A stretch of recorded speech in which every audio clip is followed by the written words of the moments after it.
गोदी मीडिया को अब सबूत चाहिए किसी भी बात पर चर्चा करने के लिए। किसी खबर को चलाने से पहले उसे सबूत चाहिए। जब सबूत पुख्ता होंगे तभी गोदी मीडिया खबर चलाएगा। ये बहुत अच्छी खबर है, लेकिन ये खबर तभी लागू होगी, ये शर्तें तभी लागू होंगी जब कोई खबर या कोई तथ्य, कोई सबूत सरकार के खिलाफ होगी। जब गवर्नर जैसे पद पर रह चुका व्यक्ति सरकार पर सीधा सवाल करेगा तो गोदी मीडिया सबूत मांगेगा, कहेगा कि उपराज्यपाल संवैधानिक पद पर रह चुके हैं, लेकिन उनकी बातों को हम कैसे मान लें। जब तक वो सबूत नहीं देंगे, जब तक वो सबूत पेश नहीं करेंगे, तब तक हम उनकी बात को नहीं चलाएंगे, अपने टीवी चैनल्स पर उनकी बात को लेकर चर्चा नहीं करेंगे। जी हां, पूर्व गवर्नर, पूर्व राज्यपाल सतपाल मलिक ने पुलवामा हमले और भ्रष्टाचार से लेकर कई मुद्दों पर सीधे सीधे प्रधानमंत्री मोदी का नाम लिया, लेकिन उसके बावजूद भी गोदी मीडिया उस पर चर्चा करने को तैयार नहीं है। गोदी मीडिया का कहना है कि सतपाल मलिक ने जो पुलवामा को लेकर बात कही है, जो करप्शन को लेकर बात कही है, जब तक वो उसके सबूत नहीं देंगे तब तक हम उस पर चर्चा नहीं करेंगे। सतपाल मलिक कोई ऐरा गैरा व्यक्ति नहीं, बल्कि संवैधानिक पद पर रह चुका व्यक्ति है, जो बीजेपी से जुड़ा हुआ है, प्रधानमंत्री मोदी का करीबी है। उससे भी अब गोदी मीडिया सबूत मांग रहा है। बोलता हिंदुस्तान पर मैं हूं आपके साथ मिर्जा शाकिर अली बेग। देश के भीतर नोट में चिप का आविष्कार करने वाले गोदी मीडिया तब सबूत नहीं मांगता था, तब ये नहीं कहता था कि हमारे पास सबूत हैं कि नोट में चिप है, लिहाजा इस खबर को आप चला सकते हैं। बिना नोट में चिप होने की पुख्ता जानकारी के उस खबर को चला दिया गया, उस पर विश्लेषण कर दिया गया, उस पर तो कई गोदी मीडिया के एंकर्स ने डीएनए तक कर दिया।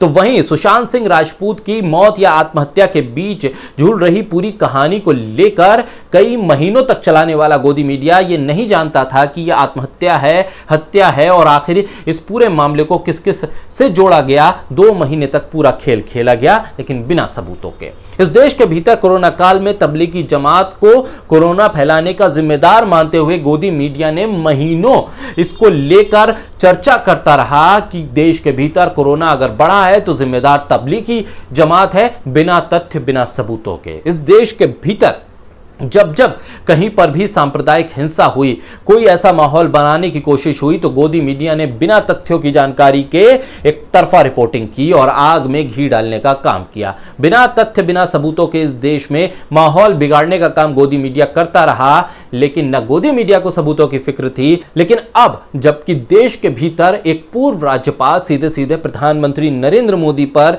यह आरोप लगा रहे हैं कि पुलवामा हमले के बाद उन्होंने प्रधानमंत्री को जानकारी दी, लेकिन प्रधानमंत्री ने उनसे चुप रहने के लिए कह दिया। यहां तक कि एनएसए अजीत डोभाल ने भी उनसे चुप रहने के लिए कहा। कश्मीर में सिग्नेचर के एवज में 300 करोड़ रुपए रिश्वत के दिए जाने की जानकारी भी सतपाल मलिक ने जब सार्वजनिक की है, तो उस पर भी गोदी मीडिया कोई भी चर्चा करने को तैयार नहीं है। ना प्रधानमंत्री से सवाल करने को तैयार है, ना ही आरएसएस के उस नेता से सवाल करने को तैयार है जिसका नाम सतपाल मलिक ने लिया है।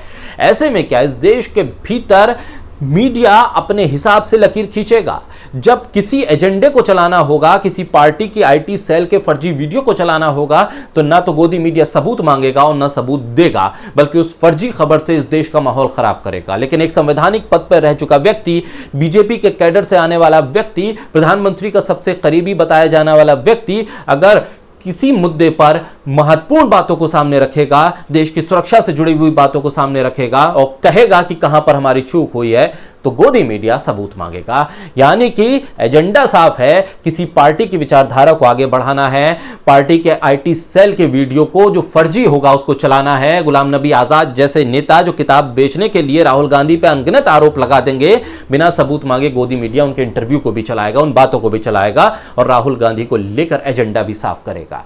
ऐसे में देश के भीतर सबूत मांग रहा है अब गोदी मीडिया। यह हैरानी की बात है, और सबसे बड़ी हैरानी की बात तो यह है कि इस देश के भीतर आज भी सरकार खामोश है। सरकार पर सवाल है, गोदी मीडिया जवाब देने को तैयार है।